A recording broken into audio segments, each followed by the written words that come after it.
നമസ്കാരം. ഇന്ന് ലോക മയക്കുമരുന്ന് വിരുദ്ധ ദിനത്തിന്റെ കൂടി പശ്ചാത്തലത്തിലാണ് ഇങ്ങനൊരു പത്രസമ്മേളനം നടത്താനായി തീരുമാനിച്ചത്. ഞാൻ എക്സൈസ് വകുപ്പ് മന്ത്രിയായി, സഹകരണ എക്സൈസ് വകുപ്പ് മന്ത്രിയായി ചുമതലയേറ്റെടുത്തതിന് ശേഷം നടത്തുന്ന ആദ്യത്തെ പത്രസമ്മേളനം കൂടിയാണ് ഇത്. കഴിഞ്ഞ ഒരു മാസക്കാലം മന്ത്രിയായി ചുമതലയേറ്റെടുത്തതിന് ശേഷം വകുപ്പിൽ ആദ്യഘട്ടത്തിൽ എക്സൈസ് വകുപ്പുമായിട്ട് ബന്ധപ്പെട്ട് നിലവിലുള്ളൊരു സ്ഥിതി വിലയിരുത്താനും അതുമായി ബന്ധപ്പെട്ട പഠനങ്ങൾ നടത്താനുമാണ് ആദ്യ സമയം വിനിയോഗിച്ചത്. ആദ്യ ദിവസങ്ങൾക്ക് ശേഷം സംസ്ഥാനത്ത് എക്സൈസ് ഹെഡ്ക്വാർട്ടേഴ്സിൽ കേരളത്തിലെ പ്രധാന എക്സൈസ് ഉദ്യോഗസ്ഥന്മാരുടെ മീറ്റിംഗ് വിളിച്ചു ചേർത്ത് നിലവിൽ എക്സൈസ് വകുപ്പുമായിട്ട് ബന്ധപ്പെട്ട വിലയിരുത്തൽ നടത്തുകയുണ്ടായി. അതിനെ തുടർന്നാണ് ഫസ്റ്റ് എൻഫോഴ്സ്മെന്റ് ആക്ഷൻ നമ്മൾ എക്സൈസിൽ പ്രഖ്യാപിച്ചത്. അതിൽ മയക്കുമരുന്നുമായി ബന്ധപ്പെട്ട പ്രവർത്തനങ്ങളിലെ എൻഫോഴ്സ്മെന്റ് പ്രവർത്തനങ്ങൾ ശക്തിപ്പെടുത്താൻ, മയക്കുമരുന്ന് മാത്രമല്ല ലഹരിയുമായി ബന്ധപ്പെട്ട പ്രവർത്തനങ്ങളിലെ എൻഫോഴ്സ്മെന്റ് ആക്ഷൻ ശക്തിപ്പെടുത്തുക എന്നൊരു തീരുമാനമാണ് സ്വീകരിച്ചത്. അതിന് ഓപ്പറേഷൻ തണ്ടർ എന്നാണ്. അത് മുമ്പ് തന്നെ എക്സൈസിന്റെ എൻഫോഴ്സ്മെന്റ് ആക്ഷൻസിന് ഓപ്പറേഷൻ തണ്ടർ എന്നൊരു പേരുണ്ട്. പക്ഷെ അത് ഇടക്കാലത്ത് മുടങ്ങിക്കിടക്കുന്നതിനാൽ നമ്മൾ ആ പേരിൽ തന്നെ ഓപ്പറേഷൻ തണ്ടർ മുന്നോട്ട് കൊണ്ടുപോകാൻ ഒരു തീരുമാനമെടുക്കുകയുണ്ടായി. നാളെ ഇതുവരെ ഓപ്പറേഷൻ തണ്ടറിൽ എൻഫോഴ്സ്മെന്റ് സൈഡിൽ 14,722 കേസുകൾ പുതിയ ഗവൺമെന്റ് അധികാരത്തിൽ വന്നതിന് ശേഷം 14,722 കേസുകൾ രജിസ്റ്റർ ചെയ്യപ്പെട്ടു. അതിലെ 1,422 എണ്ണം NDPS കേസുകളാണ്. അബ്കാരി കേസുകൾ 2,292 കോട്ട്പ കേസുകൾ, പുകയിലയുമായി ബന്ധപ്പെട്ടുണ്ടായ കേസുകൾ രജിസ്റ്റർ ചെയ്യപ്പെട്ടത് 11,008 കേസുകളാണ്. അതിൽ തന്നെ NDPS കേസുകളിൽ commercial quantity case 15 commercial quantity കേസുകൾ എക്സൈസ് സേന അത് രജിസ്റ്റർ ചെയ്യപ്പെടുകയുണ്ടായി. മീഡിയം ക്വാണ്ടിറ്റി കേസ് 170 എണ്ണമാണ്. കഞ്ചാവ് 185.555 കിലോഗ്രാം കഞ്ചാവാണ് പിടിച്ചെടുത്തത്. ഹെറോയിൻ 225.689 ഗ്രാം ആണ് ഹെറോയിൻ. ഹാഷിഷ് ഓയിൽ 157.113 ഗ്രാമാണ്. MDMA 795.88 gram. മെത്താംഫിറ്റമിൻ 771.67 ഗ്രാമാണ്. Brown sugar 7.94 gram. കഞ്ചാവ് ചെടിയിൽ 265 കഞ്ചാവ് ചെടികളാണ് കണ്ടെത്തിയത്. ചാരായം 231.9 ലിറ്റർ തുടങ്ങി അത്തരത്തിലാണ് കാര്യങ്ങൾ പോകുന്നത്. ഈ വ്യാജ കള്ള 1,175 ലിറ്ററാണ്. Wash 16,422 litre. നിരോധിത പുകയില ഉൽപ്പന്നങ്ങൾ 5,584.569 കിലോഗ്രാം. എക്സൈസ് സേനയെ സംബന്ധിച്ച് എനിക്ക് ഉദ്യോഗസ്ഥന്മാരുമായും മറ്റ് പ്രധാനപ്പെട്ട വ്യക്തികളുമായിട്ട് സംസാരിക്കുമ്പോൾ കുറേയേറെ പരിമിതികൾ അവർക്കുണ്ട്. അത് യാഥാർത്ഥ്യമാണ്. ആധുനികവൽക്കരണത്തിലേക്ക് പൂർണ്ണമായി കടന്നിട്ടില്ലാത്ത ഒരു സേനയാണ് എക്സൈസ്. സ്റ്റാഫുകളുടെ എണ്ണം തന്നെ ഏകദേശം 5,000-നടുത്ത് മാത്രമാണ്. അവരാണ് എൻഫോഴ്സ്മെന്റും എല്ലാ പ്രവർത്തനങ്ങളും നടത്തുന്നവരാണ്. ആധുനികമായ ഉപകരണങ്ങളുടെ അഭാവമുണ്ട്.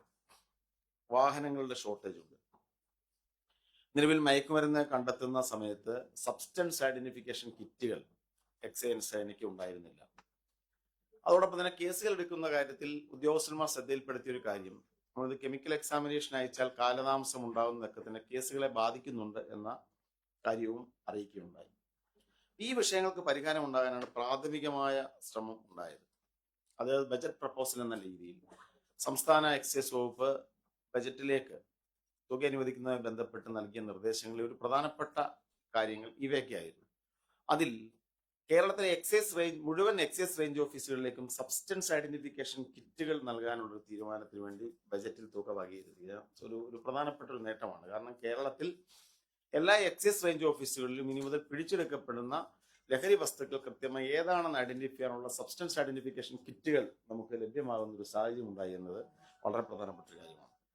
രണ്ട് സ്റ്റേറ്റ് കെമിക്കൽ എക്സാമിനേഷൻ ലാബറട്ടറി. എക്സൈസിൻ്റെതായി കേരളത്തിൽ ആദ്യമായി ഒരു സ്റ്റേറ്റ് കെമിക്കൽ എക്സാമിനേഷൻ ലാബറട്ടറി അനുവദിക്കുവാൻ ബജറ്റിൽ അനുമതി ഉണ്ടായിരുന്നു.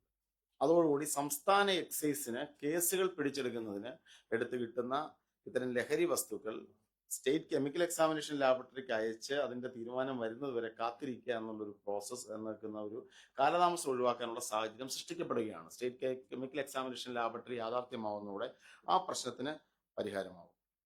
കൂടാതെ സംസ്ഥാനത്തെ എക്സൈസ് റേഞ്ച് ഓഫീസുകളുടെ സ്റ്റേഷനുകളുടെ സ്ഥിതി വളരെ മികച്ച അവസ്ഥയിലല്ല. മോഡൽ എക്സൈസ് റേഞ്ച് ഓഫീസുകൾ ആരംഭിക്കുന്നതിനും ഇത്തവണ ബജറ്റിൽ തുക വഹിക്കുന്നു. അതോടുകൂടി ഒരു എക്സൈസ് ഓഫീസ് ഒരു പ്രദേശത്ത് എൻഫോഴ്സ്മെന്റിനൊപ്പം മറ്റ് കാര്യങ്ങളിലും കേസിന്റെ കൺവിക്ഷൻ ഉറപ്പുവരുത്താൻ ആവശ്യമായ അടിസ്ഥാന സാഹചര്യങ്ങളുള്ള കൗൺസിലിംഗ് ഉൾപ്പെടെയുള്ള കാര്യങ്ങൾ കൊടുക്കാൻ പറ്റുന്ന തരത്തിലുള്ള മോഡൽ എക്സൈസ് ഓഫീസുകൾ കേരളത്തിൽ പ്രവർത്തനം ആരംഭിക്കാൻ പോവുകയാണ് എന്നുള്ളതാണ് പ്രധാനപ്പെട്ട കാര്യം. State narcotic control bureau.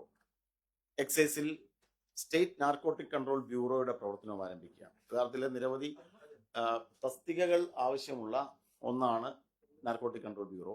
പക്ഷെ പുതിയ തസ്തികകളില്ലാത്തതിനാൽ നിലവിലുള്ള ഉദ്യോഗസ്ഥരെ പുനർവിന്യസിച്ചുകൊണ്ട് നാർക്കോട്ടിക് പ്രവർത്തനങ്ങളിൽ അല്ലെങ്കിൽ അതിനുള്ള പ്രതിരോധ പ്രവർത്തനങ്ങൾ സൃഷ്ടിക്കാൻ വേണ്ടി സ്റ്റേറ്റ് നാർക്കോട്ടിക് കൺട്രോൾ ബ്യൂറോയുടെ പ്രവർത്തനവും എക്സൈസ് ആരംഭിക്കുകയാണ്.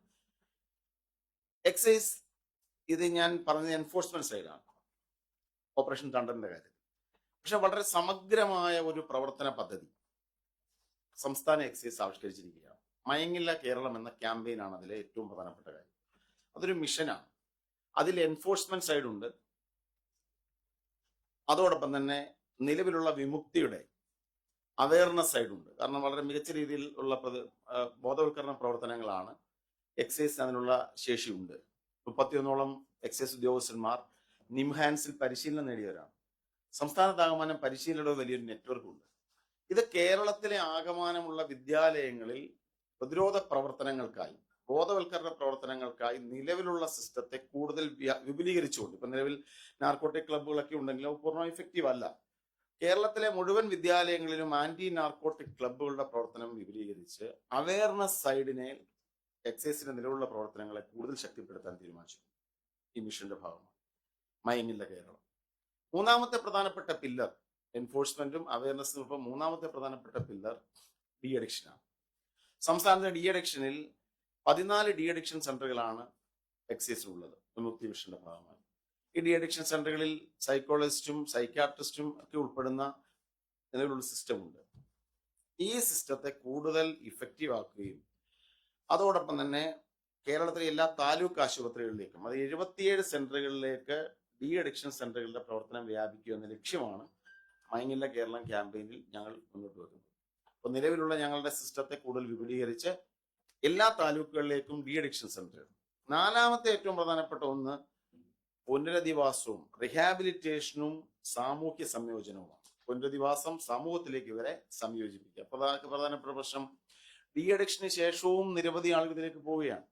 അപ്പോൾ ഡി അഡിക്ഷന് ശേഷം റിഹാബിലിറ്റേഷൻ എന്ന് പറയുന്ന ഒരു പില്ലർ, ആ ഒരു മേഖല യഥാർത്ഥത്തിൽ വേണ്ടത്ര ഫോക്കസ് ചെയ്യപ്പെടാത്തത് കൊണ്ട് നിരവധി ആളുകൾ വീണ്ടും ഈ പാതയിലേക്ക് തിരികെ പോകുന്നു. റിഹാബിലിറ്റേഷനായി വളരെ സമഗ്രമായ ഒരു പദ്ധതിയാണ് എക്സൈസ് കമ്മീഷന്റെ നേതൃത്വത്തിൽ ഞങ്ങളതിനെ ആസൂത്രണം ചെയ്യുന്നത്. അത് പറഞ്ഞാൽ ഒരു പേഴ്സൺ സെൻട്രിക്കാണ്.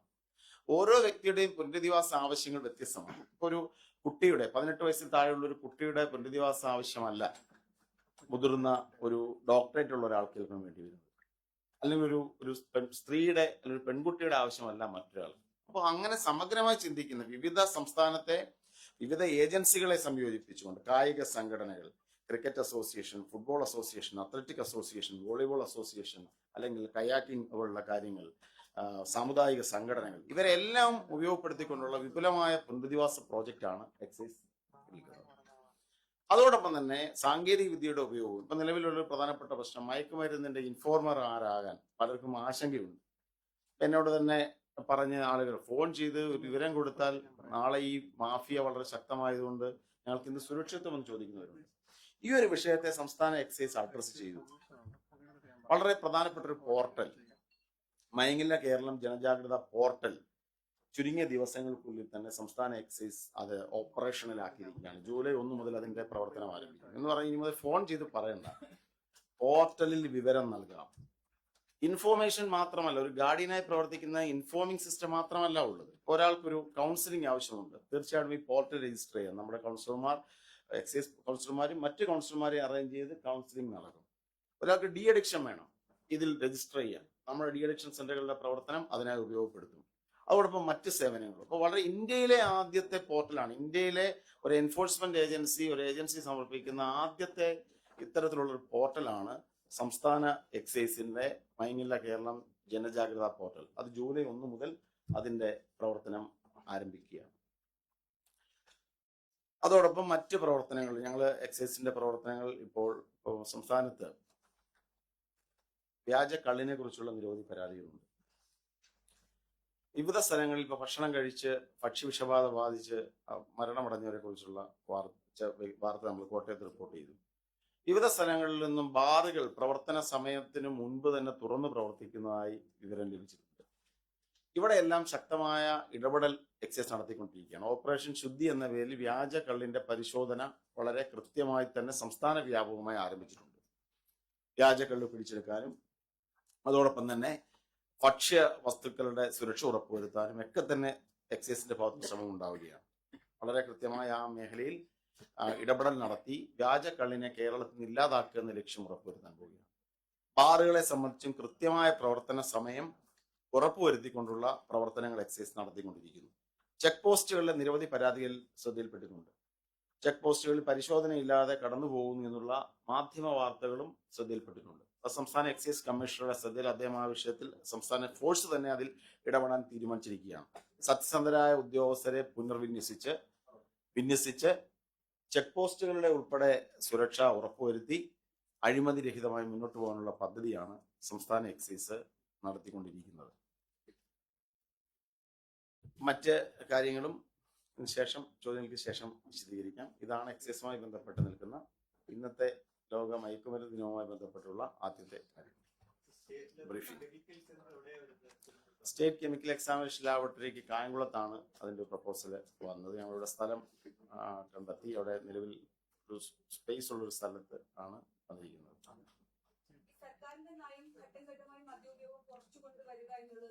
തീർച്ചയായും സർക്കാരിന്റെ നയം, ഈ സർക്കാർ അധികാരത്തിൽ വന്നത് ഐക്യജനാധിപത്യ മുന്നണിയുടെ, കോൺഗ്രസിനെയും ഐക്യജനാധിപത്യ മുന്നണിയും പ്രകടന പത്രിക മുൻനിർത്തിയാണ് ഈ ഗവൺമെന്റ് അധികാരത്തിൽ വന്നത്. ജനങ്ങൾ വോട്ട് ചെയ്തത് അതിന്റെ അടിസ്ഥാനത്തിൽ തന്നെയാണ്. മദ്യത്തിന്റെ വ്യാപനം കുറച്ചുകൊണ്ടുവരിക എന്നത് തന്നെയാണ് ഈ ഗവൺമെന്റ് നയം. പക്ഷെ ഔദ്യോഗികമായ അബ്കാരി നയം തീർച്ചയായിട്ടും ഈ സമ്മേളനത്തിന് ശേഷം സംസ്ഥാന മുഖ്യമന്ത്രി തന്നെ നിയമസഭയിൽ പ്രഖ്യാപിച്ചിട്ടുണ്ട് അബ്കാരി പോളിസി കൊണ്ടുവരുമെന്നതിനെ കുറിച്ച്. എക്സൈസ് വകുപ്പ് ഈ നിയമസഭാ സമ്മേളനത്തിന് ശേഷം അതിന്റെ അടിസ്ഥാന പ്രവർത്തനങ്ങൾ തുടങ്ങും. എക്സൈസുമായി ബന്ധപ്പെട്ട കാര്യങ്ങളിൽ സ്റ്റേക്ക് ഹോൾഡേഴ്സുമായിട്ട് എല്ലാം ചർച്ച നടത്തും. മദ്യവിരുദ്ധ പ്രസ്ഥാനങ്ങൾ, വിവിധ റെസ്റ്റോറന്റ് അസോസിയേഷൻസ് ഉണ്ട്, ബാർ തൊഴിലാളികളുണ്ട്, സമൂഹത്തിലെ എല്ലാ മേഖലയിൽപ്പെട്ട ആളുകളുമായി ചർച്ച ചെയ്ത് എക്സൈസ് ഡിപ്പാർട്ട്മെന്റിന്റെ ഡ്രാഫ്റ്റ് തീർച്ചയായിട്ടും തയ്യാറാക്കപ്പെടും. ആ ഡ്രാഫ്റ്റുമായി ബന്ധപ്പെട്ട് ഞാനിപ്പം എക്സൈസ് മന്ത്രി എന്നതിനപ്പുറത്ത് UDF ഒരു നേതാവ് എന്ന നിലയിൽ UDF-ന്റേതായ തരത്തിലുള്ള ചർച്ചകളും ഉണ്ടാവും. എന്നാണെങ്കിലും ഒരു വളരെ കൃത്യമായ കേരള സമൂഹത്തെ മുന്നോട്ട് കൊണ്ടുപോകുന്ന പ്രോഗ്രസീവായ ഒരു നയമായിരിക്കും വരുന്നത് എന്ന പ്രതീക്ഷയാണുള്ളത്. ഉറപ്പായി അത്തരമൊരു നയമായിരിക്കും വരുന്നത്. അതിനെ പ്രോത്സാഹിപ്പിക്കുന്ന ഒരു പ്രഖ്യാപനം ബജറ്റിൽ നടത്തിയിട്ട് അതിന് പിന്നോട്ട് പോകുന്നില്ല. അത് ധനബിൽ പാസ്സാക്കുമെന്ന് മുഖ്യമന്ത്രി നിലപാടെടുത്തപ്പോൾ എക്സൈസ് മന്ത്രിയുടെ നിലപാടെന്താണ്? ഞാൻ പറഞ്ഞല്ലോ, മുഖ്യമന്ത്രി വളരെ കൃത്യമായിട്ട് നിലപാട് പ്രഖ്യാപിച്ചു. സംസ്ഥാനത്ത് നാളെ ഇത്തരമൊരു വിൽപ്പന ഉണ്ടാവുകയാണെങ്കിൽ നിലവിൽ വരാൻ പോകുന്ന സെൽ ടാക്സ് എന്നാണ് അദ്ദേഹം നിയമസഭയ്ക്കുள் പ്രഖ്യാപിച്ചത്. വളരെ കൃത്യമാണ് ആ കാര്യത്തിലെ നിലപാട്. കേരളത്തിൽ മദ്യവിൽപ്പന, ഏത് തരത്തിലുള്ള മദ്യവിൽപ്പനയെ സംബന്ധിച്ചും അന്തിമ വാക്ക് പോളിസിയാണ്. ആ പോളിസി വന്നതിന് ശേഷം മാത്രമേ അത്തരം വിൽപ്പനയൊക്കെ സംബന്ധിക്കുന്ന അന്തിമ തീരുമാനം ഉണ്ടാവുകയുള്ളൂ എന്ന് തന്നെയാണ് എനിക്ക് ലഭ്യമായിരിക്കുന്ന വിവരം. അതാണ് സർക്കാരിന്റെ നയമെന്നാണ് സംസ്ഥാന മുഖ്യമന്ത്രി കേരള നിയമസഭയിൽ പ്രഖ്യാപിച്ചത്.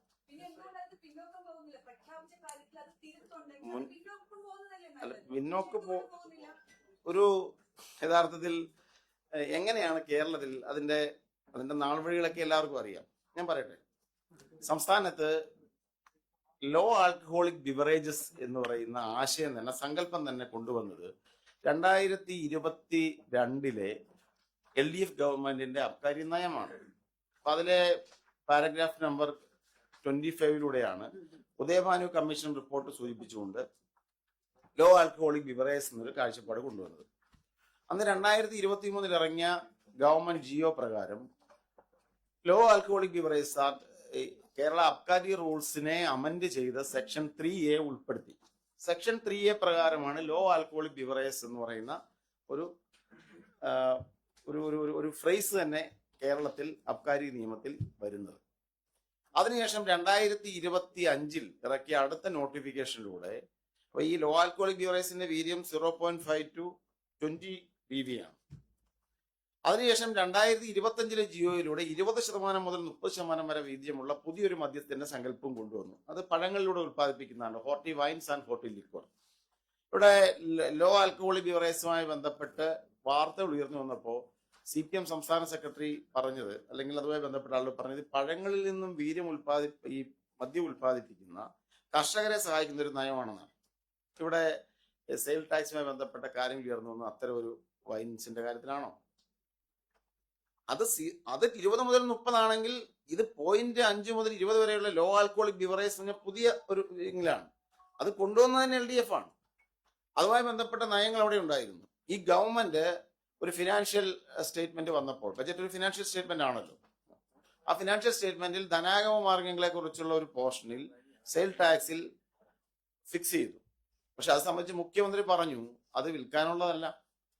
അത് സെയിൽ ടാക്സ് എന്ന് പറഞ്ഞാൽ നാളെ മദ്യനയം വന്ന് വിൽക്കുകയാണെങ്കിൽ ഉദ്ദേശിക്കുന്ന സ്ലാബ് ഇതാണ്. കാരണം LDFന്റെ സമയത്ത് അതിന്റെ ടാക്സ് 251% പുതിയ ഗവൺമെന്റ് വന്നപ്പോൾ അതിനെ നമ്മൾ കുറയ്ക്കാനായിട്ട് അല്ലെങ്കിൽ ഫിക്സ് ചെയ്യാൻ തീരുമാനിച്ചു. പക്ഷെ വിൽക്കാൻ തീരുമാനിച്ചിട്ടില്ല.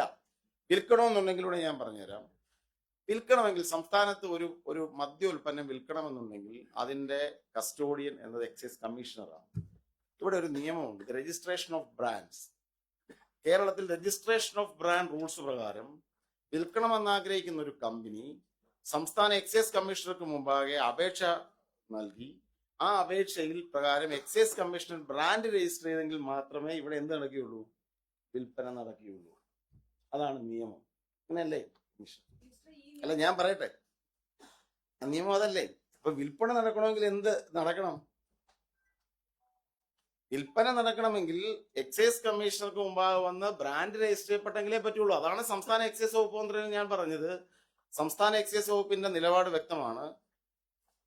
ഇവിടെ സംസ്ഥാന എക്സൈസിന് മുമ്പാകെ എക്സൈസ് നയം വരുന്നതിന് മുൻപ് അത്തരമൊരു ബ്രാൻഡ് രജിസ്ട്രേഷൻ ആപ്ലിക്കേഷൻ വന്നാൽ എക്സൈസ് വകുപ്പ് മന്ത്രി എന്ന നിലയിൽ തീർച്ചയായിട്ടും അത് റിജക്റ്റ് ചെയ്യണമെന്ന് നിർദ്ദേശം നൽകാനുള്ള അവകാശം എനിക്കുണ്ടെന്നാണ് ഞാൻ കരുതുന്നത്.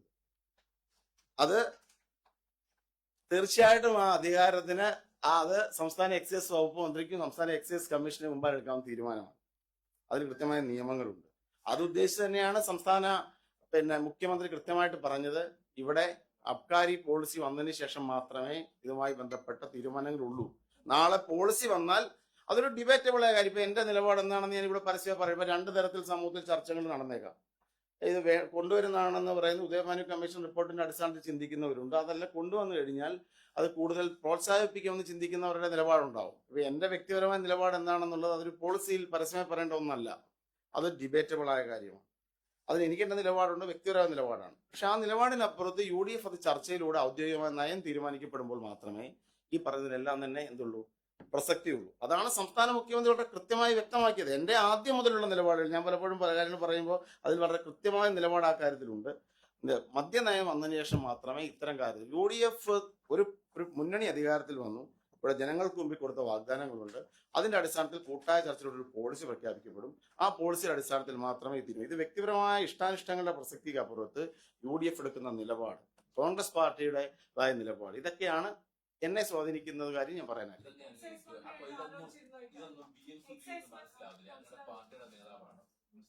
അദ്ദേഹം പറഞ്ഞതിൽ എന്താ തെറ്റ്? അദ്ദേഹം പറഞ്ഞതിനെ സംബന്ധിച്ച് അദ്ദേഹം പറഞ്ഞത് അല്ല, ഞാൻ പറഞ്ഞല്ലോ, ഇതൊരു സമൂഹം, ഇതൊരു ജനാധിപത്യ സമൂഹമാണ്.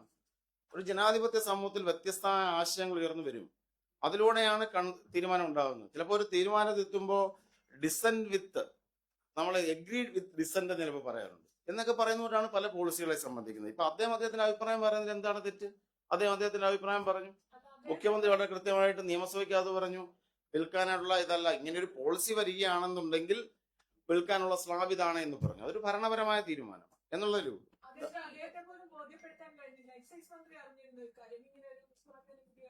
അല്ല അത് വ്യക്തമല്ലേ? അത് നിയമസഭാ പ്രസംഗത്തിൽ തന്നെ വ്യക്തമാക്കുന്നതല്ലേ? GST സംസ്ഥാനത്ത് ഒരു GST സെല്ലിംഗ് സെയിൽ ടാക്സ് ഏർപ്പെടുത്തുന്ന കാര്യം എന്ന് പറഞ്ഞാൽ അതൊരു ബജറ്റ് രഹസ്യമാണ്.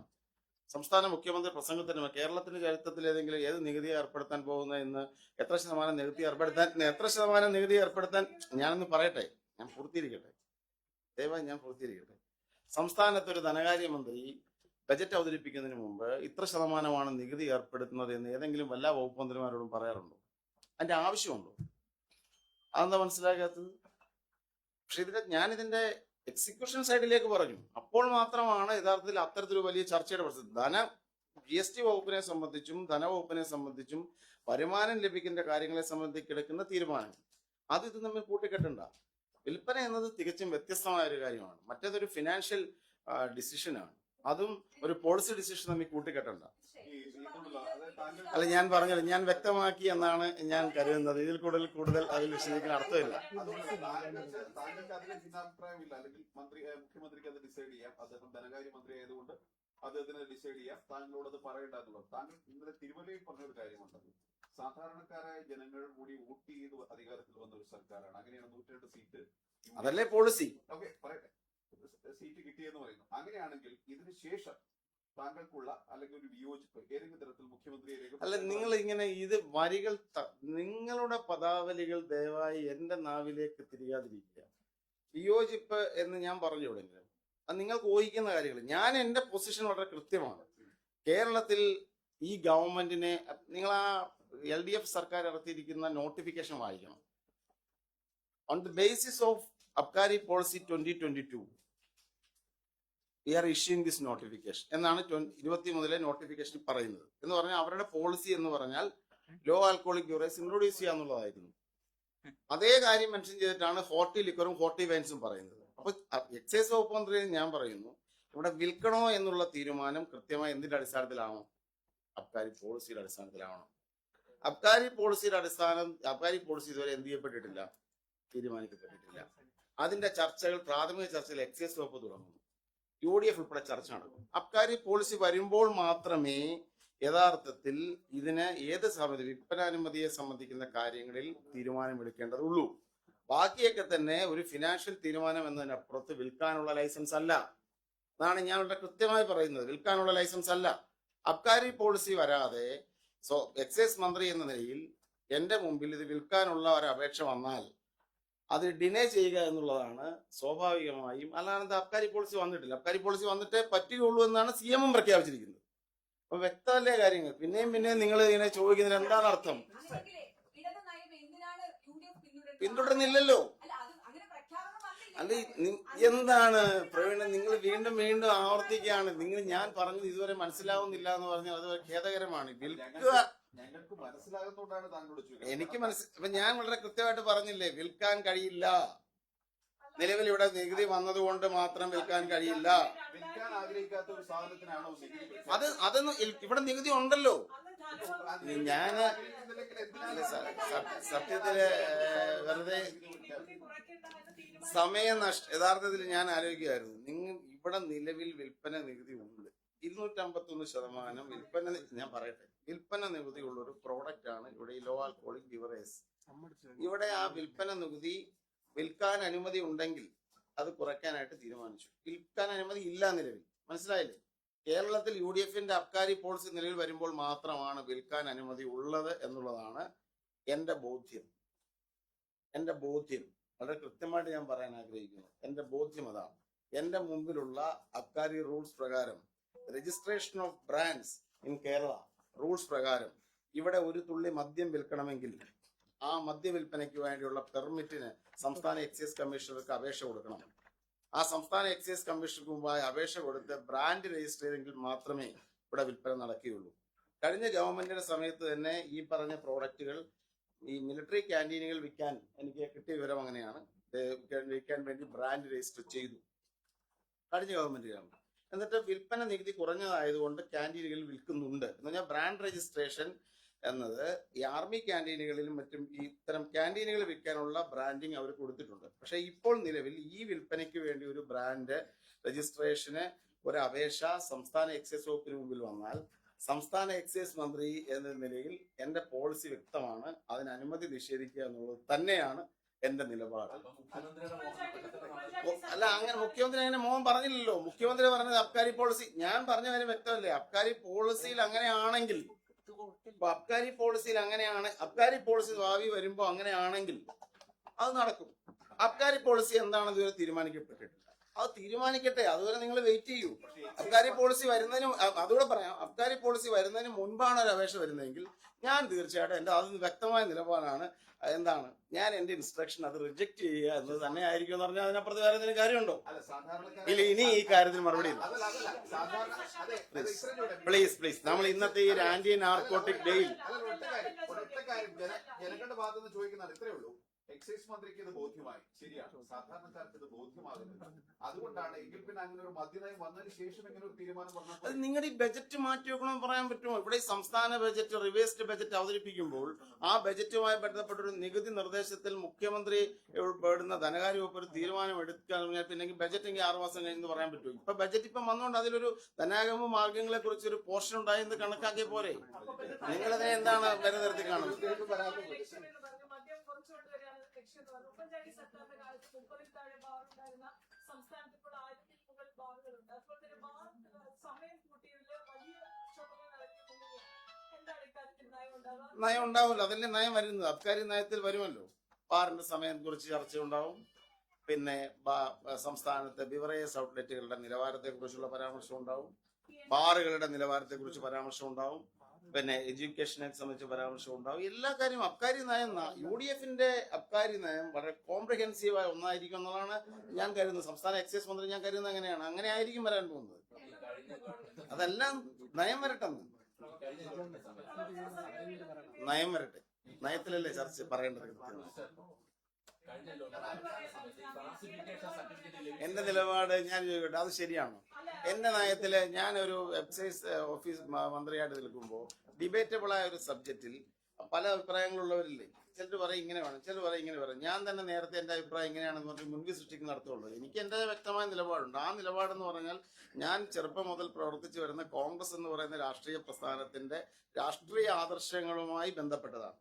ഞാൻ മത്സരിച്ച കോൺഗ്രസ് പാർട്ടിയുടെയും എനിക്ക് വിജയിപ്പിച്ച മുന്നണിയുടെയും തെരഞ്ഞെടുപ്പ് കാലഘട്ടവുമായി ബന്ധപ്പെട്ട നിലപാടുകളുടെ അടിസ്ഥാനത്തിലാണ് എന്റെ നിലപാട്. അത് ഞാൻ ഇവിടെ വെച്ച് പറയേണ്ട കാര്യമില്ലല്ലോ.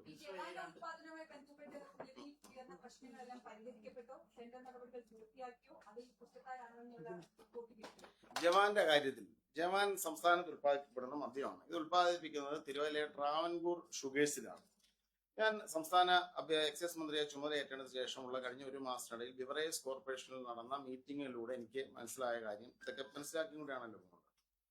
ബിവറേജ് കോർപ്പറേഷന്റെ ഡയറക്ടർ ബോർഡ് തന്നെയാണ് ട്രാവൻകൂർ ഷുഗേഴ്സിനും മലബാർ ഡിസ്റ്റിലറീസിനും, 2 ഡിസ്റ്റിലറികളുടെ ചുമതല അങ്ങനെയാണ്. ട്രാവൻകൂർ ഷുഗേഴ്സിന്റെ പ്രവർത്തനങ്ങളുമായി ബന്ധപ്പെട്ട് ഞാൻ റിപ്പോർട്ടെന്ന് പറഞ്ഞിരുന്നു. പക്ഷേ കുറച്ച് ദിവസം കഴിഞ്ഞ് ജൂൺ മാസം 11-ാം തീയതി ഞാൻ മാധ്യമങ്ങളിലൂടെ കണ്ടത് ട്രാവൻകൂർ ഷുഗേഴ്സിന്റെ പ്രവർത്തനം നിലച്ചു എന്ന വാർത്തയാണ്. ആ വാർത്ത വന്നതിന്റെ അടുത്ത ദിവസം തന്നെ എത്രയും പെട്ടെന്ന് തന്നെ അതുമായി ബന്ധപ്പെട്ട മാനേജ്മെന്റ് മീറ്റിംഗ് വിളിച്ചു ചേർത്തു. ആ മാനേജ്മെന്റ് മീറ്റിംഗിൽ ബിവറേജ് കോർപ്പറേഷന്റെ MD, അതായത് ട്രാവൻകൂർ ഷുഗേഴ്സിന്റെയും MD, ട്രാവൻകൂർ ഷുഗേഴ്സിന്റെ മാനേജർ ചുമതല വഹിക്കുന്ന ആളും എക്സൈസ് വകുപ്പിലെ ഉദ്യോഗസ്ഥന്മാരും അടങ്ങുന്ന ടാക്സ് സെക്രട്ടറിയും അടങ്ങുന്ന മീറ്റിംഗ് ആയിരുന്നു. Tax joint secretary. ഞാൻ അതിന്റെ പ്രവർത്തനങ്ങൾ വിശദീകരിക്കാൻ ആവശ്യപ്പെട്ടു.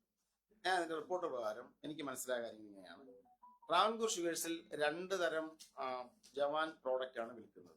ഒന്ന് 1000 ml ബോട്ടിലും 2 750 ml ബോട്ടിലുമാണ് അവിടെ വിറ്റുകൊണ്ടിരുന്നത്. ഈ ഗവൺമെന്റ് അധികാരത്തിൽ വരുന്നതിന് ഒരു മാസം മുമ്പ് ഏപ്രിൽ മാസം 20-ാം തീയതി തന്നെ 750 ml പ്രൊഡക്ഷൻ, അവിടെ 6 കൺവെയർ ബെൽറ്റുകളാണ് ഉള്ളത്. അതിൽ 750 ml പ്രൊഡക്ഷൻ നിലച്ചിരുന്നു. അതിന്റെ കാരണം എന്ന് പറഞ്ഞാൽ അതിന് 3 മാസം മുമ്പേ ടെൻഡർ കഴിഞ്ഞു ഇതിന്റെ. പക്ഷെ പുതുക്കിക്കൊണ്ട് വന്നെങ്കിലും അവസാനം പിന്നീട് ആ ടെൻഡറിലുള്ള ആളുകൾക്ക് സപ്ലൈ ചെയ്യാൻ സാധിച്ചില്ല. അവിടെ 750 ml കുപ്പികളില്ലാത്തതിനാൽ കഴിഞ്ഞ ഗവൺമെന്റ് അധികാരത്തിൽ വരുന്ന 1 മാസം മുമ്പേ 750 ml പ്രൊഡക്ഷൻ അവിടെ നിലച്ചിരുന്നു. പിന്നീട് ഈ മാസം 11-ാം തീയതി വരെ മുന്നോട്ട് കൊണ്ടുവരുന്ന 1000 ml ബോട്ടിലിന്റെ പ്രൊഡക്ഷനാണ്. 1000 ml ബോട്ടിലിന് അവിടെ ഇവർ നിൽക്കുന്ന കാർട്ടൺ ബോക്സും ഇതുമായിട്ട് ഒട്ടിക്കുന്ന സ്റ്റിക്കറുകളുടെയും ഷോർട്ടേജ് കാരണം ഉത്പാദനം നിലച്ചു എന്നാണ് അവർ പറഞ്ഞത്. അപ്പൊ എന്ന് പറഞ്ഞാൽ ഈ ഉത്പാദനം നിലച്ച് 3 ദിവസത്തിന് ശേഷം മാധ്യമങ്ങളിലൂടെയാണ് സംസ്ഥാന എക്സൈസ് വകുപ്പിന് ഉൾപ്പെടെ ഈ വിവരം ലഭിക്കുന്നത്. ഗുരുതരമായ വീഴ്ചയാണ്. ഞാൻ ആ ഒരു കാര്യത്തിൽ ഞാൻ വളരെ കൃത്യമായ ആദ്യം തന്നെ പറഞ്ഞു, ജവാന്റെ ഉത്പാദനം നിലച്ചത് വളരെ ഗുരുതരമായ വീഴ്ചയാണ്. അവിടെ റവന്യൂ നഷ്ടം ഉണ്ടാവും. കാരണം ഒരു ദിവസം ഏകദേശം 9000 മുതൽ 12000 ബോട്ടിൽ വരെ ഉത്പാദിപ്പിക്കുന്ന ഒരു യൂണിറ്റിന്റെ പ്രവർത്തനം ഈ ഗവൺമെന്റ് വരുന്നതിന് ഒരു മാസം മുമ്പേ 1000 ബോട്ടിൽ നിലച്ചു. അതാർക്കും പുനഃസ്ഥാപിക്കുന്ന നടപടിയില്ല. അതിനുശേഷം പിന്നെ 750 നിലച്ചു, പിന്നീട് 1000-ന്റെയും പിന്നീട് നിലയ്ക്കുന്നു. വീഴ്ചയാണ്. ഞാൻ ഉടൻ തന്നെ ഇതുമായി ബന്ധപ്പെട്ട് 2 ലക്ഷ്യങ്ങളാണ് നമ്മുടെ മുമ്പിൽ അപ്പോൾ ഉള്ളത്. ഒന്ന്, അടിയന്തരമായ ഉത്പാദനം പുനഃസ്ഥാപിക്കണം. 2, ദീർഘകാലാടിസ്ഥാനത്തിൽ ഇത്തരം ഒരു ക്രൈസിസ് ഉണ്ടാകരുത്. 3, ഇതുമായി ബന്ധപ്പെട്ട റവന്യൂ നഷ്ടം ഉൾപ്പെടെ കണക്ക് കൂട്ടണം. ഇതിന് വീഴ്ച കുറ്റക്കാരായിരിക്കുന്നവരുണ്ടെങ്കിൽ അതുമായി ബന്ധപ്പെട്ട റിപ്പോർട്ട് ലഭിക്കണം. ഞാൻ ഉടൻ തന്നെ അതുമായി ബന്ധപ്പെട്ട് ടാക്സ് സെക്രട്ടറിയെ ചുമതലപ്പെടുത്തി അന്വേഷണ റിപ്പോർട്ടുമായി ടാക്സ് സെക്രട്ടറി ചുമതലപ്പെടുത്തി അന്വേഷിക്കാൻ ആവശ്യപ്പെട്ട കാര്യങ്ങളിൽ 1, നഷ്ടം, റവന്യൂ നഷ്ടം. 2, ഇതുമായി ബന്ധപ്പെട്ട വീഴ്ചകൾ. 3, ദീർഘകാലാടിസ്ഥാനത്തിൽ ഈ ഒരു കമ്പനിയുടെ മാനേജ്മെന്റ് എങ്ങനെ ഫലപ്രദമായി കൊണ്ടുപോകാം.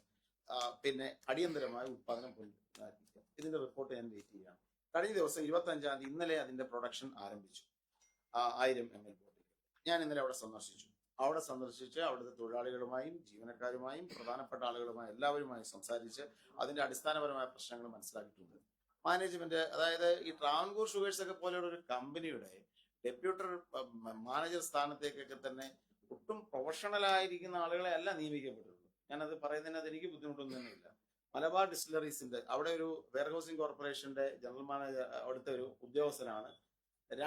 തിരുവല്ലയിലെ വെയർഹൗസിംഗ് കോർപ്പറേഷൻ ഉദ്യോഗസ്ഥൻ ട്രാവൻകൂർ ഷുഗേഴ്സിനെ നിയന്ത്രിക്കുന്നു.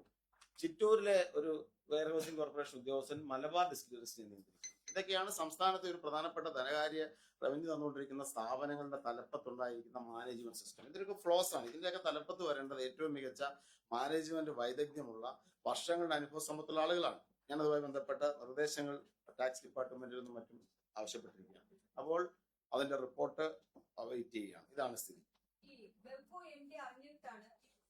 ഉത്പാദനം നിലച്ചതെല്ലാം ബെപ്കോ എം ഡി അറിഞ്ഞിട്ടുണ്ടായിരുന്നു എന്നാണ് പറയുന്നത്. അങ്ങനെയെങ്കിൽ എം ഡി എന്തുകൊണ്ട് മന്ത്രിയോട് കമ്മ്യൂണിക്കേറ്റ് ചെയ്തില്ല എന്നടക്കമുള്ള പ്രശ്നങ്ങളോട് നിലനിൽക്കുന്നു? താങ്കൾ വന്ന ഉടനെ ആ സ്ഥാനത്ത് നിന്ന് MR അജിത്കുമാർ എന്ന വ്യക്തിയെ മാറ്റണമെന്ന് ആവശ്യപ്പെട്ടു എന്നുള്ള വാർത്തകളും പുറത്തു വന്നതാണ്.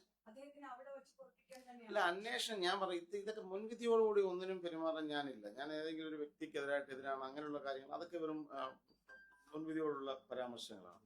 അത് ശരിയല്ല. പക്ഷെ ഒരു കാര്യം വളരെ കൃത്യമാണ്, ഉത്തരവാദിത്തങ്ങൾ കൃത്യമായി നിറവേറ്റപ്പെടേണ്ടതാണ്. എല്ലാവരും ഇപ്പൊ ഞാൻ എന്റെ ഉത്തരവാദിത്തം നിറവേറ്റണം, എല്ലാവരും അവരുടെ ഉത്തരവാദിത്തം നിറവേറ്റണം. ഇതുമായി ബന്ധപ്പെട്ട റിപ്പോർട്ട് ടാക്സ് സെക്രട്ടറി അന്വേഷിക്കുകയല്ലേ. അപ്പൊ അന്വേഷണ റിപ്പോർട്ട് വന്നെങ്കിൽ മാത്രമേ നമുക്ക് ആ കാര്യത്തിൽ പറയാൻ സാധിക്കുകയുള്ളൂ. ആരാണ് കുറ്റക്കാർ, എവിടെയാണ് വീഴ്ച വന്നത്, ഇനി ബിവറേജ് MD അറിഞ്ഞോ, അങ്ങനെ ഒരു കമ്മ്യൂണിക്കേഷൻ പോയോ, ഇനി അറിഞ്ഞിട്ടും അറിയിക്കാതിരുന്നതാണോ, ഇതെല്ലാം റിപ്പോർട്ടിൽ ഉണ്ടാവേണ്ടത് ഇതിന്റെ അന്വേഷണ റിപ്പോർട്ടുകളിലാണ്. ഞാൻ അന്വേഷണ റിപ്പോർട്ട് വളരെ കൃത്യമായി വരുമെന്നാണ് പ്രതീക്ഷിക്കുന്നത്. അവിടെ ഞാൻ കഴിഞ്ഞ ദിവസം ചെന്ന് കഴിഞ്ഞപ്പോൾ അവിടുത്തെ ബിവറേജിന്റെ ഒരു കോർപ്പറേഷന്റെ ഗോഡൌൺ കത്തിപ്പോയി. നമ്മൾ അറിഞ്ഞിരിക്കേണ്ടതാണ്. 12 കോടിയുടെ ഒരു ഗോഡൌനാണ് അവിടെ കത്തിപ്പോയിരിക്കുന്നത്. 12 കോടിയുടെ നഷ്ടമുണ്ടായി. കഴിഞ്ഞ ഏപ്രിൽ 1 മുതൽ 14 വരെ അവിടെ ഈ ഡിസ്റ്റിലറി അടച്ചിട്ടു. ഈ മലബാർ ട്രാവൻകൂർ ഷുഗേഴ്സ് അടച്ചിട്ടു. പറയുന്ന അറ്റകുറ്റപ്പണിയും ചെറിയ കാര്യങ്ങളാണ് പറയുന്നത്. 15 ദിവസം അടഞ്ഞിടക്കുകയായിരുന്നു. അപ്പൊ ഇതൊക്കെ നമ്മുടെ സംസ്ഥാനത്തെ സ്ഥാപനങ്ങളുടെ കാര്യത്തിൽ ഉണ്ടാവുന്ന കെടുകാര്യസ്ഥതകളാണ്. അതൊരു ഏതെങ്കിലും വ്യക്തിയുടെ തലപ്പത്തെന്നുള്ളതല്ല അതിന്റെ വിഷയം. നമ്മൾ ആ സിസ്റ്റം കറക്റ്റ് ചെയ്യണം. ദീർഘകാലാടിസ്ഥാനത്തിൽ ഇവിടെ എല്ലാം കറക്ഷൻ ഉണ്ടാക്കണമെന്നാണ് സംസ്ഥാന എക്സൈസ് വകുപ്പ് മന്ത്രി എന്നതിൽ ഞാൻ ആഗ്രഹിക്കുന്നത്.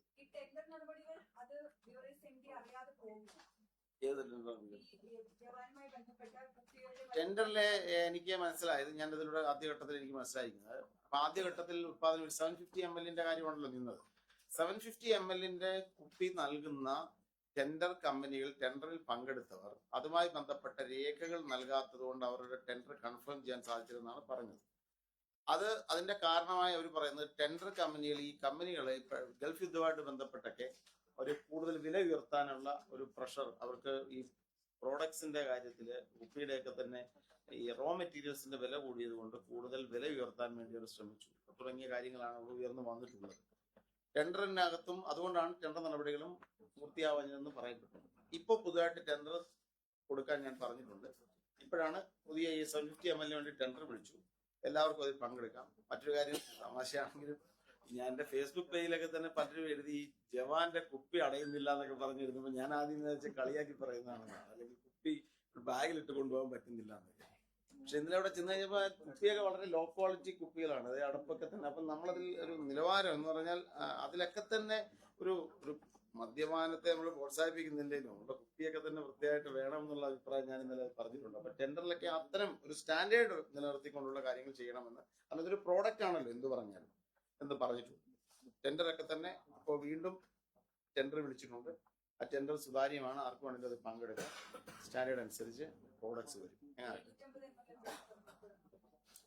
ഇപ്പോ നടന്നുകൊണ്ടിരിക്കുന്ന 750 ml ആണ് ഇപ്പൊ ടെൻഡർ വിളിച്ചിരിക്കുന്നത്. 7 days ആണല്ലോ. ഈ ടെൻഡർ കഴിഞ്ഞ് ഓപ്പൺ ചെയ്ത് മാത്രമേ കുപ്പിയും മറ്റു കാര്യങ്ങളും എത്തിയുള്ളൂ. ഇപ്പൊ നിലവിൽ അതാ ഞാൻ പറഞ്ഞത്, ഈ ഗവൺമെന്റ് വരുന്നതിന് 1 മാസം മുമ്പേ ഈ 750 നിന്നുപോയി. ഈ സമയത്തൊന്നും അഡ്രസ് ചെയ്യപ്പെട്ടില്ല. 44 ദിവസം കഴിഞ്ഞിട്ടാണ് അത് നിന്നിട്ട് 44 ദിവസം കഴിഞ്ഞിട്ടാണ് രണ്ടാമത് ടെൻഡർ അതിന്റെ പേരിൽ അന്ന് വിളിക്കപ്പെടുന്നത്. അപ്പൊ അതൊക്കെ ഒരു ലാഗാണ് വലിയ. എക്സൈസ് കമ്മീഷൻ വന്നു, അതുപോലെ ബെഫ്കോയ്ക്ക് പുതിയ ബെഫ്കോയുടെ തലപ്പത്ത് മാറ്റം. ഭരണപരമായ അഡ്മിനിസ്ട്രേറ്റീവ് ഡിസിഷൻ നമ്മുടെ മന്ത്രി തലത്തിലാണ്, അതൊരു വേറൊരു ഡിപ്പാർട്ട്മെന്റ് ആണ് തീരുമാനങ്ങൾ വരുന്നത്. എക്സൈസ് കമ്മീഷൻ വളരെ മിടുക്കനായ ഒരാളാണ്.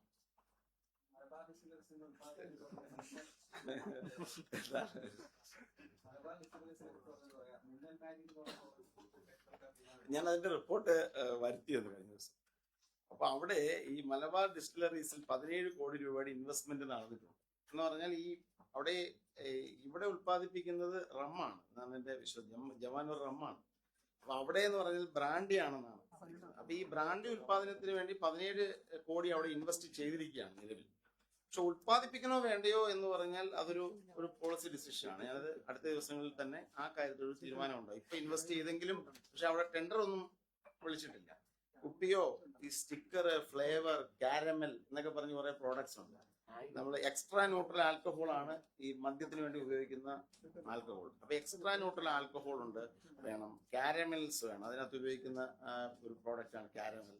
പിന്നെ ഫ്ലേവർ വേണം, പിന്നെ അതിന് മുകളിൽ സ്റ്റിക്കർ വേണം, കുപ്പി വേണം, അടപ്പ് വേണം, കാർട്ടൺ വേണം, കാർട്ടന്റെ മുകളിൽ ഒട്ടിക്കുന്ന സ്റ്റിക്കർ വേണം. ഇത്രയും ടെൻഡറുകൾ പൂർത്തിയെങ്കിൽ മാത്രമേ ഒരു സ്ഥാപനത്തിൽ പ്രൊഡക്ഷൻ നടത്തുള്ളൂ. ഈ പ്രോസസ് ഒന്നും അവിടെ തുടങ്ങിയിട്ടില്ല.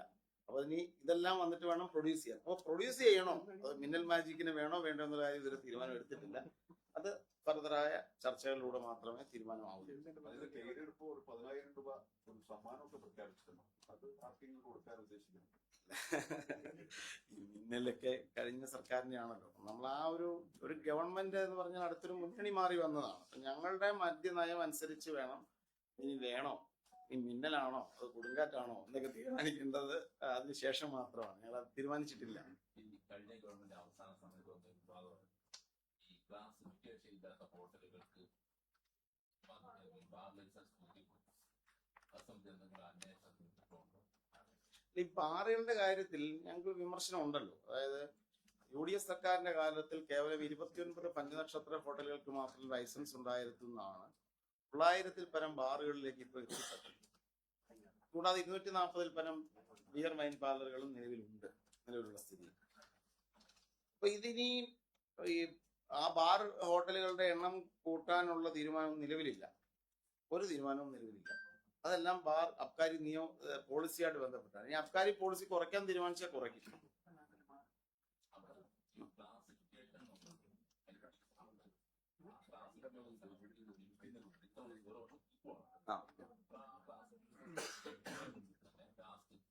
ഞാൻ ഇതുവരെ എന്റെ ശ്രദ്ധയിൽ അത് ഞാൻ പൂർണ്ണമായ ഫയൽ പഠിച്ചിട്ടില്ല. എനിക്ക് ഈ ഒരു വിഷയം ഇപ്പൊ ശ്രദ്ധയിൽപ്പെടുത്തിയോണ്ട് ഞാൻ അതിന്റെ കാര്യങ്ങൾ എടുത്ത് പരിശോധിക്കാം.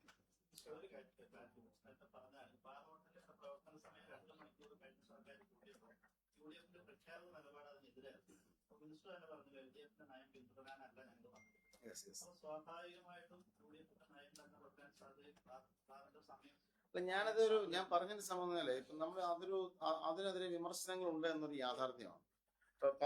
ഇപ്പൊ ബാർ തൊഴിലാളികൾ എന്നെ നിരവധി പേര് വിളിക്കാറുണ്ട്. എന്നെ ഒരാൾ 12 മണിക്ക് വിളിച്ചിട്ട് പറഞ്ഞു, രാത്രി ഞാനപ്പോ വന്ന് കയറിയതേ ഉണ്ടായിരുന്നു, വിളിച്ചിട്ട് പറഞ്ഞു, ഞാനിപ്പോ എന്റെ ഹോട്ടലിൽ ബാറിൽ നിന്ന് പോകാൻ പോവാണ്, ഇത്രയും നേരം കഷ്ടപ്പെടുവാണ്, ഇനി ഒരു 1.5 മണിക്കൂറോ 2 മണിക്കൂർ യാത്ര ചെയ്ത് എന്റെ വീട്ടിൽ ചെല്ലണം. വീട്ടിൽ ചെന്നിട്ട് ഞാൻ ഒരു 4 മണിക്കൂർ ഉറങ്ങിയതിനു ശേഷം ഞാൻ വീണ്ടും തിരികെ വരാൻ പോവുകയാണ്. എനിക്ക് 4 മണിക്കൂറാണ് അകത്ത് ഉറങ്ങാൻ സാധിക്കുന്നത്. ഒരു ബാർ തൊഴിലാളി പറഞ്ഞാണ് എന്നോട് പറഞ്ഞൊരു കാര്യം ഞാൻ ഷെയർ ചെയ്യാം. അതുപോലെ ചില സ്ഥലങ്ങളിൽ രാത്രി ബാറ് അസമയത്ത് ബാറ് തുറന്നു വെക്കുന്ന പക്ഷെ അങ്ങോട്ടും ഇങ്ങോട്ടും കത്തിക്കുത്ത് അവിടെ ഇരുന്ന് നോക്കി എന്നൊക്കെ പറഞ്ഞ് കത്തിക്കുത്തുണ്ടായ സംഭവങ്ങളൊക്കെ വാർത്തകൾ റിപ്പോർട്ട് ചെയ്തിട്ടുണ്ട്. അക്രമ പ്രവർത്തനങ്ങളെ കുറിച്ചുള്ള റിപ്പോർട്ടുകളുണ്ട്, ലഹരി ഉപയോഗത്തെ കുറിച്ച് പറയുന്നുണ്ട്. അതേ സമയത്ത് തന്നെ ഞാൻ കഴിഞ്ഞ ദിവസം ഈവന്റ് മാനേജ്മെന്റ് കമ്പനികളുടെ ഒരു യോഗത്തിൽ അവരുടെ ഒരു മീറ്റിംഗിൽ പങ്കെടുത്തപ്പോൾ അവർ പറഞ്ഞു ഈ നമ്മുടെ കേരളത്തിൽ ഈവന്റ്സ് മാരേജ് ഈവന്റ്സ് ഉൾപ്പെടെയുള്ള കാര്യങ്ങളുണ്ട്. അപ്പൊ അങ്ങനെയുള്ള സ്ഥലങ്ങൾ വരുമ്പോൾ ഈ ബാർ ഒക്കെ ഉള്ള വലിയ റിസോർട്ട്സിലൊക്കെ ആയിരിക്കും ഇത്തരം വിവാഹങ്ങളൊക്കെ നടക്കുന്നത്. മറ്റ് സംസ്ഥാനങ്ങളിൽ നിന്ന് ഉൾപ്പെടെ വിവാഹങ്ങൾ വരുന്നുണ്ട്. അപ്പൊ അവിടെയൊക്കെ ഒരു 12 മണി വരെ സമയം ഉണ്ടെങ്കിൽ മാത്രമേ ഇത്ര ഈവന്റ്സ് നടക്കുകയുള്ളൂ. അപ്പൊ പെട്ടെന്ന് വെട്ടിക്കുറച്ചാൽ ഇതെല്ലാം തന്നെ ബിസിനസ്സിനെ, ടൂറിസം ബിസിനസ്സിനെ ഒക്കെ ബാധിക്കാൻ സാധ്യതയുണ്ട് എന്ന് പറഞ്ഞു. അപ്പോൾ ഇത് രണ്ടിനെയും നമുക്ക് എന്ത് ചെയ്യേണ്ടതുണ്ട്? ബാലൻസ് ചെയ്യും. രണ്ടഭിപ്രായങ്ങളും മുന്നിലുണ്ട്. അതുകൊണ്ടാണ് ഞാൻ പറഞ്ഞത് എന്റെ വ്യക്തിപരമായ അഭിപ്രായങ്ങൾക്ക് പുറത്ത് ശരിയായ തീരുമാനം എന്തെന്നുള്ളത് ഡിബേറ്റ് ചെയ്ത് തീരുമാനിക്കേണ്ട കാര്യമാണ്. അതാണ് നയം എന്ന് പറഞ്ഞതിന്റെ കാരണം അതാണ്. പക്ഷേ അത് ചില ഇത്തരം കാര്യങ്ങളൊക്കെ ചില നഗരങ്ങളിലൊക്കെ ഉള്ളൂ. ബാക്കി ഗ്രാമങ്ങളിലൊന്നും ഇത്ര ഈവന്റ് പരിപാടിയൊന്നും ഇല്ലല്ലോ സമയത്ത്. അപ്പൊ അതെല്ലാം ഞാനിപ്പോ ഒരു മുൻവിധിയോട് ഞാനിപ്പോ പറയാൻ ആഗ്രഹിക്കുന്നില്ല. അതൊരു അടുത്ത ദിവസങ്ങളിൽ തന്നെ ചർച്ചകളിലൂടെ പ്രഖ്യാപിക്കപ്പെടേണ്ട ഒരു നയമാണ്. കാരണം ഭരണ അധികാരത്തിൽ ഒരു മാസത്തിനകത്ത് തന്നെ എല്ലാം തീരുമാനിക്കാൻ പറ്റണമെന്നില്ലല്ലോ, ചർച്ച നടക്കട്ടെ. ശ്രീ, നിലവാരമുള്ള ബോട്ടിൽ മദ്യം കൊടുക്കണമെന്ന് മിനിസ്റ്റർ പറഞ്ഞു. അത് മദ്യ ഉപഭോഗത്തെ പ്രോത്സാഹിപ്പിക്കാനല്ല എന്ന് താങ്കൾ പറയുകയും. പക്ഷെ അതോടൊപ്പം തന്നെ ഞാൻ പറഞ്ഞതിന്റെ അർത്ഥം എന്ന് അറിയാമോ? ഒരു കൊട്ടേഷൻ കൊടുത്തൊരു പ്രോഡക്റ്റ്, അതൊരു പ്ലാസ്റ്റിക് എന്ന് പറയുന്ന ഒരു കുപ്പി എന്ന് പറഞ്ഞാൽ ഒരു പ്രോഡക്റ്റ് ആണ്. അതൊരു കൊട്ടേഷൻ നൽകി ടെൻഡർ വിളിച്ച് നമ്മൾ കൊടുക്കുന്നു. അപ്പൊ അതിന് എന്തുണ്ടാവണം? നിലവാരം ഉണ്ടാവണം എന്നുള്ള പോയിന്റ് ഉണ്ട്. ഇപ്പം എനിക്ക് മദ്യപിക്കണം, വ്യക്തിപരമായി എനിക്ക് മദ്യപാനത്തോട് താല്പര്യമുള്ള ആളല്ല. നാട്ടിൽ ആരും മദ്യപിക്കരുതെന്നാണ് വ്യക്തിപരമായി ഞാൻ ആഗ്രഹിക്കുകയും ചെയ്യുന്നത്. പക്ഷെ ഒരു പ്രോഡക്റ്റ് എന്ന രീതിയിൽ റെസ്പോൺസിബിൾ ഡ്രിങ്കിങ് എന്ന് പറയുന്നതാണ് നമ്മുടെ നാട്ടിൽ ഇപ്പൊ പറ്റാവുന്ന ഒരു കാര്യം. പൂർണ്ണമായും മദ്യനിരോധനം പ്രായോഗികമല്ല എന്നാണ് വ്യക്തിപരമായി ഞാൻ ഉൾപ്പെടെ കരുതുന്നത്. അതൊരു റെസ്പോൺസിബിൾ ഡ്രിങ്കിങ്ങിലാണ് എത്തിപ്പെടേണ്ടത്, സോഷ്യൽ റെസ്പോൺസിബിൾ ഡ്രിങ്കിങ്. അപ്പൊ അങ്ങനെ വരുമ്പോൾ ഒരു പ്രോഡക്റ്റ് ക്വാളിറ്റി ഉണ്ടാവണമെന്ന് പറഞ്ഞു എന്നല്ലാതെ അതിന് ഈ നാട്ടിലുള്ള ആളുകൾക്കെല്ലാം ക്വാളിറ്റി ഉള്ള കുപ്പിയും മദ്യം കൊടുത്തെന്ന് എക്സൈസ് മന്ത്രി പറഞ്ഞെന്ന് വ്യാഖ്യാനിക്കണ്ട. ഇന്ന് തന്നെ വളരെ ഇതായിട്ടൊരു കാര്യം, ഇന്ന് രാവിലെ ലഹരി വിരുദ്ധ ദിനമായിരുന്നു. രാവിലെ ഞങ്ങൾ എല്ലാവരും ബന്ധപ്പെട്ട് എക്സൈസ് വകുപ്പിന്റെ പ്രധാനപ്പെട്ട ഒരു ഇന്ന് വലിയൊരു പരിപാടിയാണ് തീരുമാനിച്ചിരുന്നത്. അപ്പോൾ അത് റായിയിലേക്ക് മാത്രം ചുരുങ്ങി. രാവിലെ ചെറിയ മഴയും കാര്യങ്ങളും ഉണ്ടായിരുന്നു. അവിടെ ചെന്ന് കഴിഞ്ഞപ്പോൾ മഴ പെയ്യുന്നുണ്ട്. ഞാൻ അവിടെ ഇറങ്ങപ്പോൾ തന്നെ കുട്ടികൾ അവർ ഈ മഴയത്ത് അവർ കസേരയിൽ ഇരിക്കുകയാണ്. അപ്പൊ നമ്മൾ തുടക്കത്തിലെ മൈക്കെടുത്ത് ഞാൻ പറഞ്ഞു, ഇവിടെ ഇരിക്കരുത്, ഈ മഴയാണ്, നമുക്കൊരു പന്തല് വിഭാഗത്തില്ല. അപ്പൊ നിങ്ങൾ പരിപാടിയൊന്നും നിങ്ങൾ നോക്കണ്ട, നിങ്ങൾ ഒരാൾ പോലും ഈ കസേര മഴയാണോ അപ്പൊ മാറിക്കോണം, വ്യക്തമായി എടുത്ത് പറഞ്ഞാണ് പരിപാടി തുടങ്ങുന്നത് തന്നെ. ബഹുമാനായ മുഖ്യമന്ത്രി എത്തി. കാരണം ഇവിടുന്ന് ഈ മഴ കാരണം കുറച്ച് കഴിഞ്ഞ് വന്നാൽ മതി എന്നുള്ളൊരു കൂടെ വന്നുകൊണ്ടാണ് അദ്ദേഹം ഇവിടെ വന്നു. യോഗം തുടങ്ങി. അദ്ദേഹം സംസാരിക്കുന്ന സമയത്ത് മഴ പെയ്തു തുടങ്ങിയപ്പോൾ അദ്ദേഹം ഉൾപ്പെടെ ഞങ്ങൾ എല്ലാവരും എഴുന്നേറ്റ് എന്ന് പറഞ്ഞ് അകത്തേക്ക് കയറിയിരിക്കണം. കുട്ടികളോടെല്ലാം ആവശ്യപ്പെട്ടു ഇങ്ങോട്ട് കയറി നിൽക്കണം എന്ന് പറഞ്ഞു. അത് കഴിഞ്ഞ് ഞാൻ സംസാരിക്കാൻ അധ്യക്ഷ പ്രസംഗം നടത്തി. അധ്യക്ഷ പ്രസംഗം നടക്കുമ്പോൾ എന്റെ മുമ്പിലുള്ള ബസ്സിൽ ഒരു കുട്ടി പോലും ഇല്ല. കാരണം എന്താ? അവിടെ ഇരിക്കരുതെന്ന് നമ്മൾ തന്നെ പറഞ്ഞല്ലോ. കുഞ്ഞുങ്ങളും വെള്ളം മഴ വേണ്ട കാര്യമില്ല. ഇതെല്ലാം അങ്ങനെ തിരിച്ചുപോയി. കുറച്ചു മുമ്പ് ഒരു ചാനലിലെ വാർത്ത നിൽക്കുക, കുട്ടികളെ മഴയത്ത് നിർത്തി പ്രസംഗം തുടർന്ന് എക്സൈസ് മന്ത്രി. ഞാൻ ഇങ്ങനെയല്ലോ സംഭവം. ഞാൻ എന്റെ വീഡിയോ പരിശോധിച്ചു. ഞാൻ പ്രസംഗിക്കുന്ന സമയത്ത് ഒരൊറ്റ കുട്ടിയില്ല, ഫ്രണ്ടില് ഒറ്റ കുട്ടിയില്ല. 7 മിനിറ്റാണ്, 8 മിനിറ്റിനടുത്താണ് ഞാൻ ആകെ സംസാരിച്ചത്. സ്വാഭാവികമായി സംസാരിക്കുമ്പോൾ നയങ്ങളൊക്കെ വിശദീകരിക്കണ്ടേ. ഒരു കുട്ടി പോലും മഴ തന്നെയാതെ ഒഴിഞ്ഞ കസേരയ്ക്ക്, കാരണം കുഞ്ഞുങ്ങളൊക്കെ സൈഡിൽ മാറി നിൽക്കുകയാണ്. പക്ഷെ വ്യാഖ്യാനിക്കുന്ന രീതി ഇതാണ്. ഒരു വലിയ വാർത്ത കൊടുക്കുകയാണ്, കുട്ടികളെ മുഖ്യമന്ത്രി വൈകി എത്തി, മുഖ്യമന്ത്രി കൊണ്ട് കുഞ്ഞുങ്ങളെ മുഴുവൻ പിടിച്ചിരുത്തി പിന്നെ നനയിച്ചു എന്ന് പറഞ്ഞു. ഇതൊക്കെ എന്ത് തരം? ഞാൻ ഇതുമായിട്ട് ബന്ധപ്പെട്ട അതിന്റെ ഒരു ചാനൽ മേധാവിക്ക് ഞാൻ ഒരു വീഡിയോ വെച്ചു കൊടുത്തു, ഇട്ട ആൾക്ക്. എന്ന് പറഞ്ഞാൽ നിങ്ങളുടെ വാർത്ത ഇതിന്റെ ലൈവ് വീഡിയോ ഞാൻ മാറി നിൽക്കണം കുഞ്ഞുങ്ങളെ, നിങ്ങൾ പ്രോഗ്രാമേ വിഷയമല്ലെന്ന് മാറി നിൽക്കണമെന്ന് പറയുന്ന വീഡിയോ അടുത്തത്. എന്ത് കഷ്ടമാണ് മാധ്യമ പ്രവർത്തനം എന്ന് പറഞ്ഞു കഴിഞ്ഞാല്. നമ്മള് കുറച്ചുകൂടെ അതിൻ്റെ അകത്തൊക്കെ ഒരു ഇത് പറയുന്നുണ്ട്. അത്രേ ഉള്ളൂ. ശ്രീ, മദ്യനയം വന്നതിന് ശേഷം തീരുമാനിക്കേണ്ട കാര്യങ്ങളാണ് താങ്കൾ പറഞ്ഞത്. താങ്കൾക്ക് തന്നെ തീരുമാനിക്കാൻ കഴിയുന്ന വേറൊരു കാര്യം, ഈ 20 രൂപ പ്ലാസ്റ്റിക് ബോട്ടിൽ മദ്യം കൊടുക്കുന്ന 20 രൂപ അധികം വാങ്ങുന്നവരും പരാജയപ്പെട്ട പദ്ധതി എന്ന് തന്നെയാണ് ഉദ്യോഗസ്ഥർ ഉൾപ്പെടെ പറയുന്നത്. ആ പദ്ധതി പിൻവലിക്കാൻ ഞാൻ അതിന്റെ ഒരു ഇത് ചോദിച്ചു, കളക്ഷൻ റേറ്റ് ചോദിച്ചു. അതായത് അത് പഠിച്ചുകൊണ്ടിരിക്കുകയാണ്. അതായത് നമ്മളൊരു കുപ്പി 20 രൂപയ്ക്ക് ഒരു മദ്യം ഇത് ചെയ്യുന്നു. കാരണം പ്ലാസ്റ്റിക് ഒരു പ്രശ്നമാണ്. നമ്മൾ മനസ്സിലാക്കേണ്ട ഒരു കാര്യം, ഈ മേടിച്ചുകൊണ്ട് പോകുന്ന കുപ്പി പോകുന്ന പോക്കിൽ ഇങ്ങനെ എറിഞ്ഞ് സൈഡിൽ ഓടെ കിടക്കുന്നു, തോട്ടിൽ കിടക്കുന്നു, കുളത്തിൽ കിടക്കുന്നു. അപ്പൊ അങ്ങനെ വരുന്നപ്പോൾ തമിഴ്നാട്ടിൽ ഉൾപ്പെടെ ഈ ഒരു പദ്ധതി ഉണ്ട്. ഈ കുപ്പികൾ തിരികെ ഇപ്പൊ 20 രൂപ നേരത്തെ അടയ്ക്കുക എന്ന് പറഞ്ഞാൽ ഒരു ഇത് കൊടുക്കുകയാണ്. നിങ്ങളുടെ ഈ കുപ്പിക്ക് 20 രൂപ വിലയുണ്ട്, ഇത് തിരിച്ചു തന്നാൽ 20 രൂപ. ഞാനൊന്ന് പറയട്ടെ, എനിക്ക് അല്ല ഞാനൊന്ന് പറയട്ടെ, ഞാൻ പൂർത്തീകരിച്ചില്ലല്ലോ. ഈ 20 രൂപ അങ്ങോട്ട് കൊണ്ടു കൊടുത്താൽ 20 രൂപ തിരികെ കിട്ടും. അപ്പൊ ഇതിന്റെ ഒരു കളക്ഷൻ റേറ്റ് എത്രമാത്രമാണ് എന്ന് പറഞ്ഞാൽ, കൊണ്ടു കൊടുത്ത് 20 രൂപ കൊടുത്താൽ ഈ പ്ലാസ്റ്റിക് കുപ്പി നമ്മുടെ ഒരു ഗവൺമെന്റ് കസ്റ്റഡി വരികയാണ്, തെരുവിലേക്ക് പോകുന്നില്ല. അപ്പൊ ഇതിന്റെ ഒരു സക്സസ് റേറ്റ് എന്താണെന്നുള്ളതിന്റെ റിപ്പോർട്ട് ഞാൻ ചോദിച്ചിട്ടുണ്ട്. കൊടുക്കുന്ന കുപ്പികൾ എത്രമാത്രം തിരികെ വരുന്നു, ഈ കുപ്പി കൃത്യമായി കളക്ട് ചെയ്ത് പ്രോസസ് ചെയ്ത് കഴിഞ്ഞാൽ സ്വാഭാവികമായിട്ടും നമ്മളെ സംബന്ധിച്ച് പ്ലാസ്റ്റിക് റീസൈക്ലിംഗ് ഉൾപ്പെടെ ഒരു പ്രധാനപ്പെട്ട ഒരു ഗ്രീൻ പ്രോജക്റ്റ് ആണ്. ഇങ്ങനെ വിൽക്കപ്പെടുന്ന എല്ലാ കുപ്പിയും കൃത്യമായി ചെയ്യുന്നുള്ളത്. പിന്നെ മദ്യപാനിക്ക് 20 രൂപ അധികം കൊടുക്കണമെന്ന് വന്നതിന്റെ വിഷമം ആണോ എന്ന് എനിക്കറിയില്ല. എന്തായാലും ഞാൻ ഈ പദ്ധതിയെ കുറിച്ച് പഠിക്കാൻ തീരുമാനിച്ചു. വളരെ കൃത്യമായി അതിന്റെ സക്സസ് റേറ്റ് കൃത്യമായി റിപ്പോർട്ട് എടുക്കുക. അങ്ങനെയല്ലേ നമുക്ക് പറയാൻ പറ്റും. ഒരു പ്രാവശ്യം വാങ്ങിച്ചുകൊണ്ട് പോകുന്നയാള് ഈ 20 രൂപ കിട്ടാൻ വേണ്ടിട്ട് വീണ്ടും വരില്ലേ? വീണ്ടും മദ്യം വാങ്ങില്ലേ? അല്ല, എനിക്ക് അത് അറിയത്തില്ല, അത്രയ്ക്ക് ഞാൻ നിന്നിട്ടില്ല.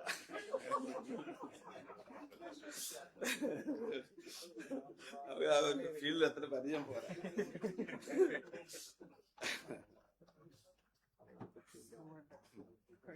ഓക്കെ, അപ്പൊ ഇത് നമ്മുടെ ഒരു ക്യാമ്പയിനുമായി ബന്ധപ്പെട്ട് എക്സൈസിന്റെ ഡിപ്പാർട്ട്മെന്റ് പുറത്തിറക്കിയ ഒരു മിനിമം ഒരു പ്രാഥമിക റിപ്പോർട്ടാണ്.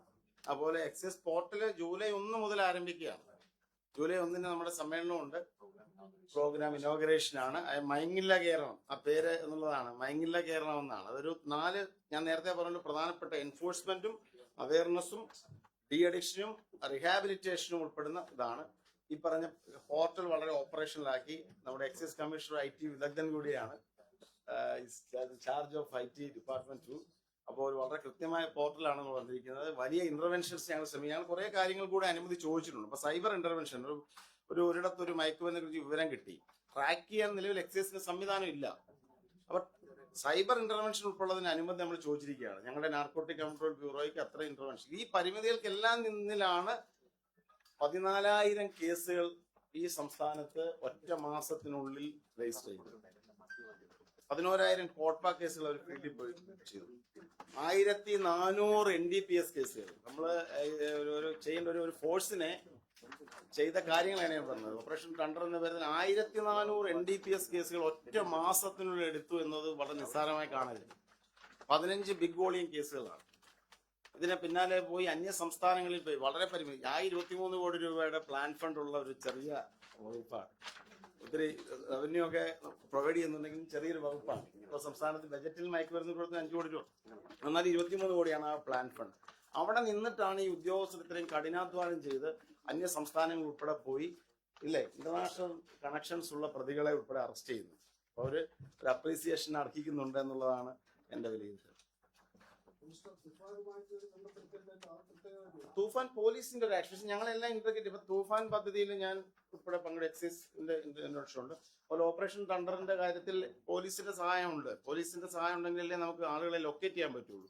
സൈബർ അന്വേഷണം 2 ഫോഴ്സും എൻഫോഴ്സ്മെന്റ് ഫോഴ്സുകളാണ്. സ്വാഭാവികമായിട്ടും അതുകൊണ്ട് തന്നെ എല്ലാം ഒരുമിച്ചിറങ്ങുമ്പോഴാണല്ലോ നമുക്കൊരു തീരുമാനം ഉണ്ടാക്കാൻ സാധിക്കുന്നത്. എക്സൈസിന്റെ ഡ്യൂട്ടി ചെയ്യുന്നു, പോലീസിന്റെ ഡ്യൂട്ടി ചെയ്യുന്നു. അവർ ഞാനതാ പറഞ്ഞു, ഇത്രയും കാര്യങ്ങൾ ചെയ്തു എന്നുള്ളത് അറിയേണ്ടത് കൂടിയുണ്ട്. ഇപ്പൊ പലപ്പോഴും നമുക്ക് അത്തരത്തിൽ അവരുടെ പരിമിതികൾ കൊണ്ട് അവർ ചെയ്യുന്ന ഒരു വർക്കിനെ പുറത്തോട്ട് അറിയുന്നില്ല എന്നുള്ളൊരു കാര്യം കൂടി അപ്പോൾ നിങ്ങൾ ഈ ഒരു കാര്യത്തെ അസസ് ചെയ്യുന്നതും കൂടാണ് ഞാൻ പറയുന്നത്. വളരെ കാര്യമായ ഒരു കഠിനാധ്വാനം നടക്കുന്നുണ്ട്. ഓക്കെ